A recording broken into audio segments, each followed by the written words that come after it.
Nicholas Melillo here, Foundation Cigar Company. We're in a beautiful tobacco barn in the heart of the Connecticut River Valley. This is actually Cuban seed grown in the Connecticut River Valley. Connecticut is very unique in growing cigar tobacco. Connecticut actually means the land alongside the Great River or the tidal river. And it's that Connecticut River which actually contributes to making Connecticut tobacco some of the finest in the world, because it produces a very sandy loam soil, which is perfect for cigar tobacco, as opposed to, say, southern states, Carolinas, Virginia's more blonde burley tobaccos. So the tobacco barn we're in here right now is a Cuban seed which was brought to Connecticut in the late 1800s and has been grown in the valley ever since. I worked with some farmers to develop a certain seed variety called Havana Seed 142 for a new cigar we're coming out with called the Tabernacle Havana Seed. If you can see over here, these leaves, beautiful brown color. They've just gone from green to now brown. They've been in the barn here now for just about 2.5, 3 weeks. So this is what we're looking for here. Really great color throughout the leaf. If you get in here, you can see just the tremendous amount of oils that this tobacco produces. This tobacco has come out of the fields.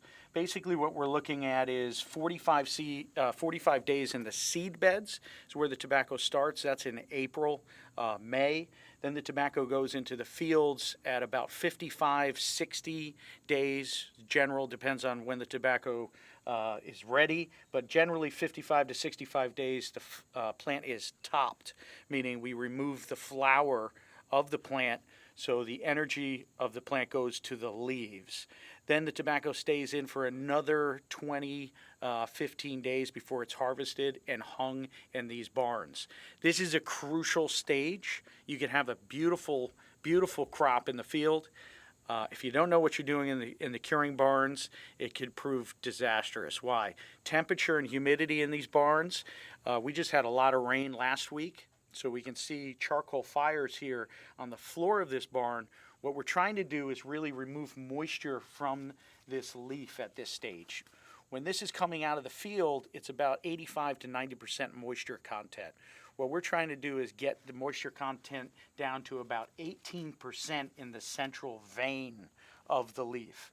That's when we know it's ready to be packed and then shipped down to Nicaragua for fermentation. So we're pretty much at the end of this journey, but again, we need to control the climate in here properly.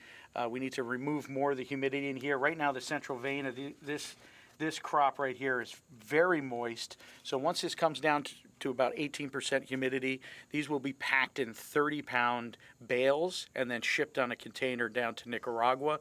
And then it will go on a 2.5, 3-year journey of fermentation before it finally ends up on a cigar, which is pretty amazing. But this is a very unique leaf in that it's much thinner than broadleaf, but it has a tremendous amount of oil on this leaf. So that's what we're really working in the fermentation piles over that 3-year period, is to get that oil down to a palatable, combustible state where it's really well balanced and works great on this new tabernacle we're coming out with, hopefully in November.